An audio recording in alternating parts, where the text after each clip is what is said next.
38번 건물의 소수 공유 지분권자. 갑이 다른 소수 지분권자 의뢰 동의 없이 무단으로 건물을 병행에 임대하면 안 되죠. 이 임대가 뭐예요? 관리행위죠. 보증금을 수령했을 때 을은갑에게 부당이득 반환 청구할 수 있죠.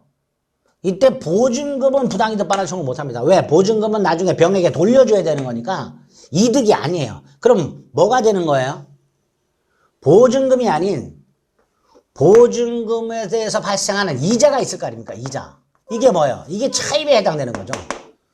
요 이자에 대해서 지분 비율 상당액을 부당이득으로 청구하는 거죠. 보증금이 아니라 보증금은 이자, 과실. 보증금은 병에게 돌려줘야 되는 거니까 보증금, 예를 들어서 보증금을 1억을 받았을 때 을이 2분의 1 지분이 있다 해서 5천만 원을 나한테 부당이득으로 반환하라. 이건 안 되고 1억 보증금에 대해서 이자가 1년에 1,000만 원이 생긴다.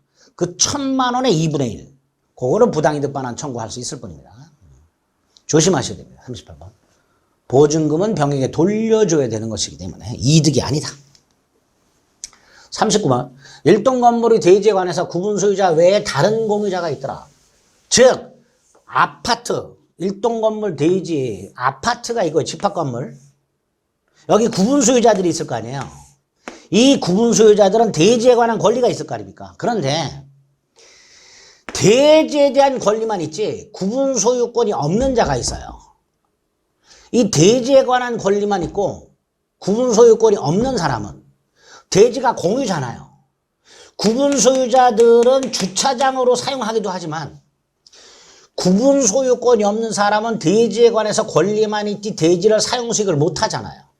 그러니까 이 사람은 구분 소유자들을 상대로 부당이득 반환을 구할 수 있어야죠.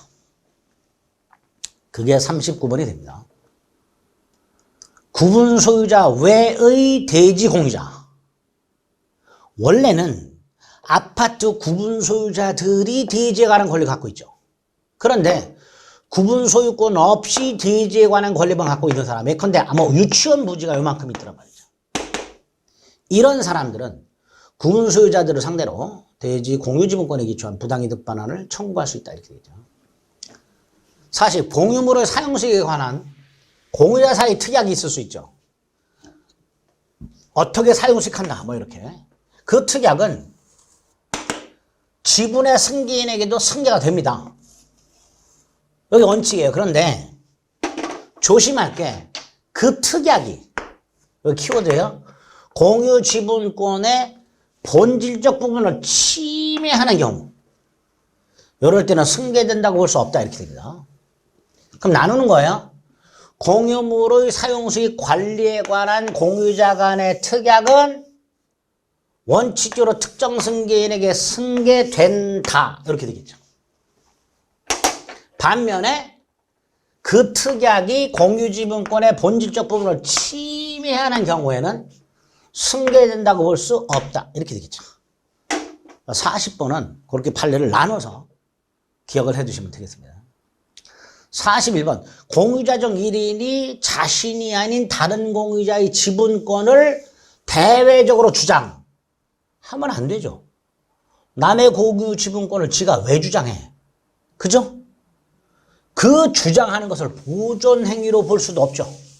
공유물 보존행위로 볼 수도 없습니다. 41번 42번 상가건물 임대차 보호법에 보면 임차인의 계약갱신 요구권이 있고요.